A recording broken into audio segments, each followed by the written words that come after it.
On Friday, the Prime Minister will present a motion in Parliament to extend the state of emergency, for how long we don't know, and amend the curfew regulations. Joining us on the line to discuss this is Senior Counsel Martin Daly. Mr. Daly, what are the pros and cons of extending the state of emergency? I am in favor of extending the state of emergency.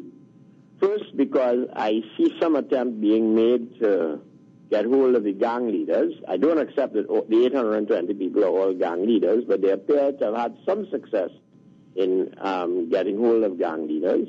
I remain dissatisfied that they have not detained any financiers and importers. I don't accept that the gang leaders, that they say they have anything more than the distributors, even if they're at the top of the distribution trade.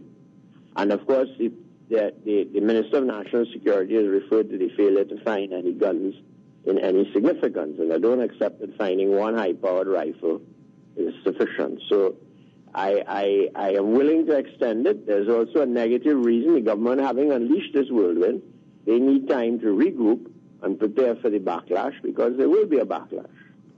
But basically, I was in favor of a state of emergency more than 5 years ago. I'm still in favor of having one now. There's been some improvement in how it's being handled, but I am not satisfied with the absence of financiers and importers from the detained list, and they are not finding the guns, and that is a major failure. When one compares it with the London riots, the recent London riots, which was violent and lots of fires, they treated it as a policing matter. One wonders why this model was not used in this instance. Well, I don't have the answer to that yet. We have insufficient evidence. I wouldn't like to make those comparisons on insufficient evidence.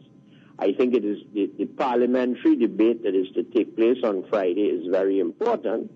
I am pessimistic that it will be anything other than nasty and brutish, and I think the PNM have a problem, and I certainly hope they'll begin by apologizing for their indifference in the past, and apologizing for describing the death of a young woman, the murder of a young woman at Movitown as collateral damage, and go on from there.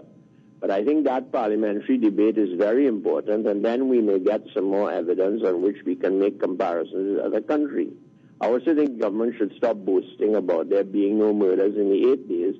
Someone put it to me that with everybody locked down at night, it's hardly surprising that you have a drop or a zero murder rate. And they described it as really losing weight in a famine. If you were still in Parliament as a senator, what would your main points be in the House? My main point would be we still have to hang the jack, and the jack are the financiers and the importers, and we have to find the guns. When the state of emergency ends, if the financiers and importers are still out there and a substantial number of guns have not been found, we are likely to go back to square one, never mind how many people we have detained. That would be my main point. Senior Counsel Martin Daly, thank you for joining.